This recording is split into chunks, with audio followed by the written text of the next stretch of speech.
como ha intentado decir antes Aberron, yo trabajo en el Centro Alemán de Investigaciones Oncológicas y uno de los intereses que tenemos allí es entender cómo se organizan las células para formar cosas tan complejas como nuestros órganos. En definitiva, cómo a partir de un óvulo fecundado pues, se consigue un tío de 2 metros como yo, bueno, uno más pequeñito como Aberron. Y para eso lo que hacemos es estudiar el desarrollo embrionario. ¿Estás aplaudiendo porque es pequeño? No. Bueno, he titulado la charla Instrucciones para hacer un cuerpo humano y no sé si algunos estéis pensando en cosas de este estilo. Ya con 10 minutos no me llega para hacer esto, así que vamos a hacer algo más sencillito. De lo que vamos a hablar es de algo así.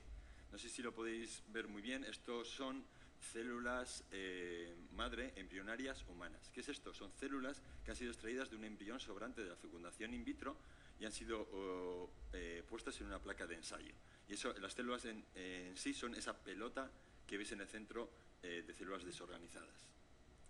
Y la pregunta clave que quiero tratar aquí es cómo sabe una de esas células que se tiene que convertir en algo más definido. Por ejemplo, cómo sabe una de estas células que se tiene que convertir en una neurona. Y la respuesta, dirán muchos, bueno, está en sus instrucciones, está en el ADN. Y eso es totalmente cierto. Toda la información que necesita una célula para convertirse en una neurona está en su ADN. Pero es que toda esa información también está en otra célula que se ha convertido en una célula de mi piel. ¿Cómo decidió una célula convertirse en un tipo o en otro tipo? Y esa respuesta no es una respuesta trivial, de hecho no hay una respuesta completa, pero en el último siglo ha habido bastantes aproximaciones para entenderlo y especialmente en la última década se han visto cosas muy interesantes para entender cómo sucede ese proceso. Un punto clave es que podemos hacer una analogía con las células utilizando instrucciones o señales de tráfico. Lo que le ocurre a las células al principio cuando están en un estado no diferenciado como las anteriores, que son células pluripotenciales, es decir, que pueden formar cualquier célula del cuerpo humano, es que reciben información del exterior que les dice por qué camino tienen que ir. Es un camino, digamos, genético en el que van activando ciertos genes de una forma progresiva hasta que llegan a su destino. Y lo que pasa al principio es muy interesante, es que un grupo de células, por ejemplo, las que estarían formando el encéfalo o la epidermis, van en una dirección que es muy contraria a la dirección que siguen otras células que formarán luego el pulmón o el páncreas. Estas direcciones genéticas en el sentido de que expresan genes muy específicos, son tan separadas que hasta hace muy pocos años, hace menos de una década, que sabemos cómo convertir las células de un tipo en células de otro tipo. Y lo que va ocurriendo durante este viaje es que cada vez la información es más precisa. Es como si al principio os dijeran un país, luego una ciudad, luego un barrio, y las células van siguiendo ese viaje hasta que llegan al final a su destino, que podría ser, en nuestro ejemplo, convertirse en una neurona. ¿De dónde vienen estas señales? Bueno, imaginaros una célula no diferenciada en el centro de este grupo que os había enseñado antes, en esa pelota de células pluripotenciales. Si estaría sola no sabría muy bien qué hacer, no tiene señales del exterior y lo que probablemente ocurriría con esta célula es que se autodestruiría.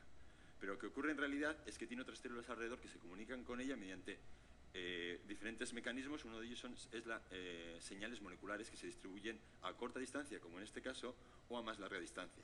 Y lo que ocurre es que estas señales le permiten a esta célula saber dónde está. Es como un GPS, y esta célula sabe que está en un sitio y, por tanto, entiende que en ese sitio debe activar un programa genético específico de esa zona, que podría ser, pues en el caso que os estaba contando antes, un programa específico de ser una neurona. Claro, esto es una simplificación muy grande, en realidad es mucho más complejo y os tenéis que imaginar que lo que le ocurre con las células es que están sumergidas en un ruido incesante de señales de las que tienen que coger básicamente una, la que suene más fuerte y que le diga en qué tienen que convertirse. Siguiendo el ejemplo que estamos hablando, imaginaros que cogemos un grupo de células no diferenciadas. El ejemplo que os voy a poner ahora es de células células embrionarias de ratón, y le damos una señal muy específica para que se oiga sobre ese ruido una señal que le diga tú tienes que convertirte en una neurona. Y el resultado, el resultado al cabo de unos días, no sé si lo podéis ver muy bien, es una red neuronal. Aquí en rojo tenéis teñido las conexiones, los axones de las neuronas, y en azul tenéis el ADN empaquetado en cada uno de los núcleos de esas neuronas. Y sabemos bastante bien cómo se producen, bueno, bastante bien, tenemos cierta información de cómo se producen estas conexiones, cómo se distribuyen, pero no muy bien cómo se almacena información aquí, como se comentaba ayer. Pero claro, aquí os estoy contando cómo formar un tipo celular. Un órgano no es esto. Un órgano es algo mucho más complejo. Es la distribución de muchas células diferentes en capas, formando estructuras que al final tienen una función. ¿Cómo se produce eso? Pues en realidad Lo más curioso es que hasta hace muy pocos años no había casos interesantes que se demostrara en el que podías generar algo más complejo que uno o dos tipos celulares. Y el año pasado ocurrió lo que a mí me parece un gran avance del grupo de Yoshiki Sasai en Japón, que es la producción de cosas mucho más complejas utilizando una técnica muy interesante. Lo que hace este grupo es coger esa pelota de células no diferenciadas que os estaba contando antes, pero no coge una, coge miles y las distribuye en diferentes condiciones. Y lo que hace es darle diferentes combinaciones de estas señales químicas, de estas direcciones que os estaba contando, hasta que encuentran una combinación que produce el efecto que desean, que es la producción de un órgano, por ejemplo.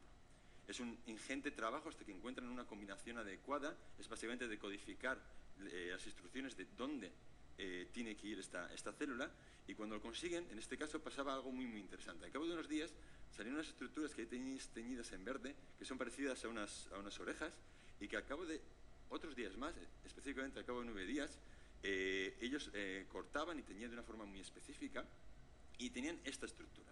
Esta estructura, igual que en el caso anterior, tiene en azul teñido el ADN de cada una de sus células, hay miles aquí, y en rojo tiene teñido un tipo celular muy específico. Pero antes de decir qué tipo celular es ese, ¿alguien en la sala me puede decir qué estructura de nuestro cuerpo humano es esa?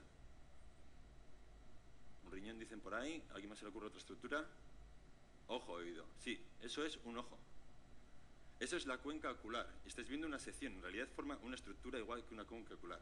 Y las células que veis en rojo son células neuronales de la retina de un ojo.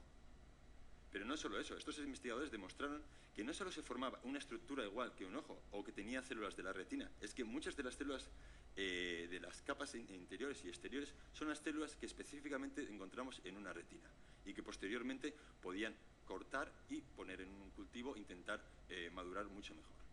De una forma que existía una forma plausible de generar una retina muy compleja, que tiene muchísimas capas y que en un futuro podría servir pues, para trasplantar.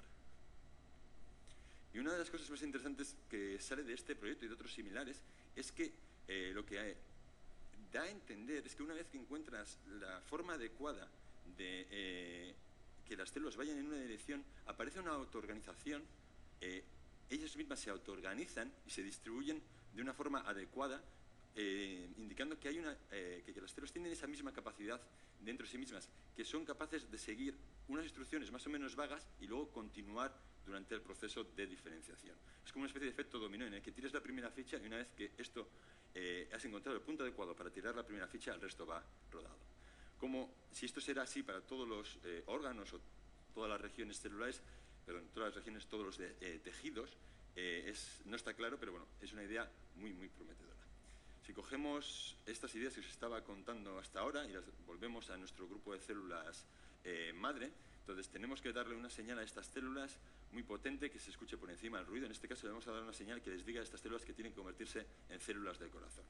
Y entonces algo muy interesante pasa. A partir de este caos, las células se convierten en células del corazón y aparece algo nuevo, algo que no existía antes. Un latido en una placa de ensayo. Muchas gracias.